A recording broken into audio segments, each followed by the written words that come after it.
आज हम करेंगे एरिक एरिक्सन की psycho social development theory. Erik Erikson ने कहा कि जो हमारी लाइफ है वो 8 स्टेजेस में बटी हुई है। 8 जो ये स्टेजेस आपको दिख रहे हैं उसके हिसाब से बात करेंगे। और हर लाइफ में हर स्टेज में हमारे पास एक चैलेंज आता है जिसको अगर हम कंप्लीट करते हैं तो हमारा एक पर्सनैलिटी डेवलपमेंट होता है। अब इसको हम वन बाय वन समझेंगे। सबसे पहली स्टेज होती है हमारी ट्रस्ट वर्सेस मिसट्रस्ट। ये जो होती है इन्फेंसी पीरियड भी कहा जाता है, जो कि 0 to 1 ईयर्स की होती है। इसमें बच्चा रियल वर्ल्ड पे ट्रस्ट करना सीख जाता है। वो कैसे सीखता है? जैसे बच्चा रोता है तो उसको दूध मिलता है। अगर बच्चा रोता है तो उसको ये पता है कि अगर मेरे को मेरे मतलब पेरेंट्स जो हैं वो उसको मतलब गोदी ले सकते हैं, तो वो उसको एक ट्रस्ट हो जाता है कि मेरे कोई भी एक्शन से मेरे को हेल्प मिलेगी। मतलब चाहे वो दूध के लिए हो, चाहे वो वार्म के लिए हो, तो उसको वो फील करना सीख जाता है रियल वर्ड्स के साथ में। ठीक है, अब हमारी दूसरी स्टेज आती है। देखियो लाइफ में हमारे, मैंने कहा ना, हर स्टेज पे कोई ना कोई चैलेंज आता है।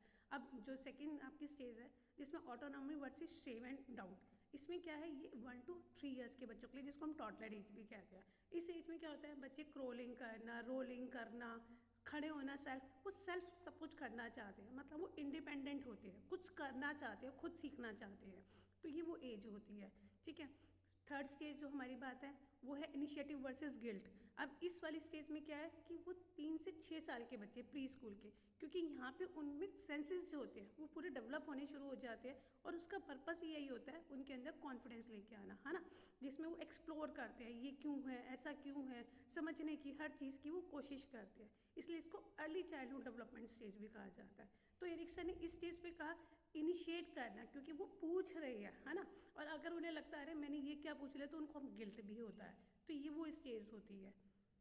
नेक्स्ट चीज़ की बात करें, इंडस्ट्रीज वर्सेस इन्फ्योरिटी, जो ये है 6 to 11 ईयर्स के बच्चों के लिए। अब यहाँ पे हम बात करें, स्कूल एज स्टार्ट हो जाती है। स्कूल एज में जाते हैं बच्चे में कॉन्फिडेंस डेवलप होता है, वो एक सोसाइटी में जाते हैं जिसमें उनको ये पता है कि हमारे सामने स्कूल में जाएंगे तो हर बच्चा एक जैसा तो नहीं होता। हर बच्चे के सामने स्कूल में जाने पास कोई अच्छा दोस्त मिलता है, कोई एनवायरनमेंट में अलग मिलता है, मतलब एक एनवायरनमेंट क्रिएट होता है उनको सिखाने के लिए।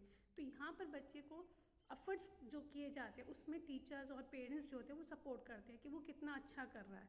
तो अगर टीचर्स प्रेज करती है बच्चे की तो वो मोटिवेशन होती है ना।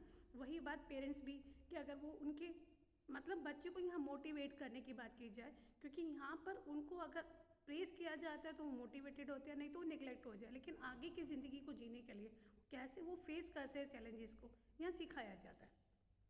अब हमारी नेक्स्ट स्टेज आती है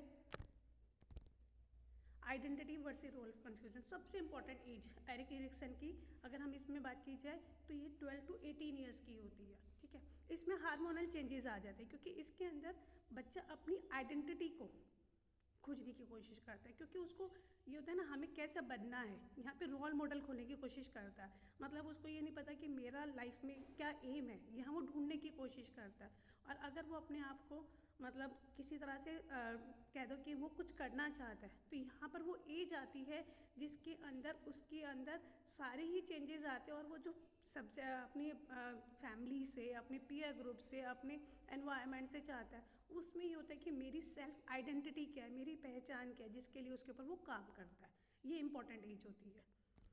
अब हम नेक्स्ट स्टेज की बात करते हैं इंटीमेसी वर्सेस आइसोलेशन। इंटीमेसी का मतलब होता है यहाँ पर जो चैलेंज आता है ह्यूमन के आगे वो आता है कि वो एक सोशल रिलेशनशिप कैसे बना सकता है।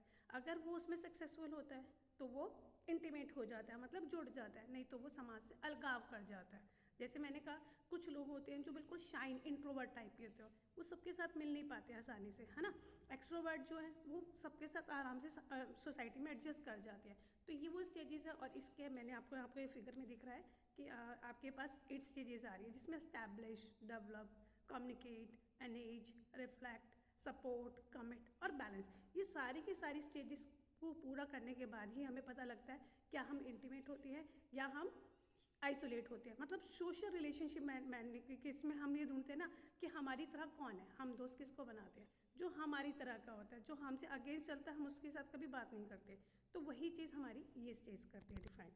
और हम स्टेज की बात करें नेक्स्ट स्टेज की, तो 7 to 8 में अब जब ये बात करते हैं तो यहाँ पे आती है मिडलहुड की जेनरेटिविटी वर्सेस स्टैग्नेशन। अब यहाँ पे होती है क्योंकि यहाँ अनुभव से बात करें, हम यहाँ पे केयर करने लग जाते हैं। नेक्स्ट जनरेशन हमें क्या हो गया, हमारे पास लाइफ पे एक्सपीरियंसेस आ जाते हैं क्योंकि हम मैच्योर अडल्ट में चले जाते हैं, क्योंकि यहाँ पे हमने जीवन के अनुभवों को सीखा है ना। तो इसके बाद हमारी जो लास्ट स्टेज होती है ना, वो है आपकी इंटीग्रेटिव वर्सेस स्टैग्नेशन, जो मतलब ये कह सकते हो ओल्ड एज से रिलेट करती है। ओल्ड एज का मतलब हो गया आपने लाइफ में कितना सेटिस्फेक्शन लिया। अगर आप सेटिस्फाइड हो तो आप कहते हो इंटीग्रिटी, आपने सब कुछ देखते हो कि लास्ट टाइम मैंने मुड़ के क्या देखा अपनी ज़िंदगी में, और ऐसा अगर आप सेटिस्फाइड हो तो आप खुश हो। और अगर आप अपनी लाइफ से सेटिस्फाइड नहीं हो तो आप स्टैग्नेशन की वाली उसमें चले जाते हैं। मतलब मैं कहूँ कि डिस्पेयर हो गया, मतलब आप शांत नहीं रह पाते, है ना। ये वो स्टेज होती है। ओवरऑल कंक्लूड किया जाए तो एरिक्सन ने जो बोला, the healthiest people are those who have successfully negotiated this psychosocial challenges and continue to grow. मतलब वो लोग कौन हैं जो सक्सेसफुल अपने इन चैलेंजेस को पूरा करते हैं और वो आगे बढ़ जाते हैं। मतलब हर स्टेज को आप चैलेंज को कैसे एक्सेप्ट करते हो और उसके ऊपर अपनी पर्सनैलिटी का कैसा उसका प्रभाव पड़ता है और आपने उसके ऊपर कैसे रिएक्ट किया, ये सारा हमारे पर हमारी लाइफ के ऊपर एक सोशल साइको पे फ़र्क क्या पड़ता है, ये चीज़ वो थ्योरी समझाती है। ठीक है, थैंक यू।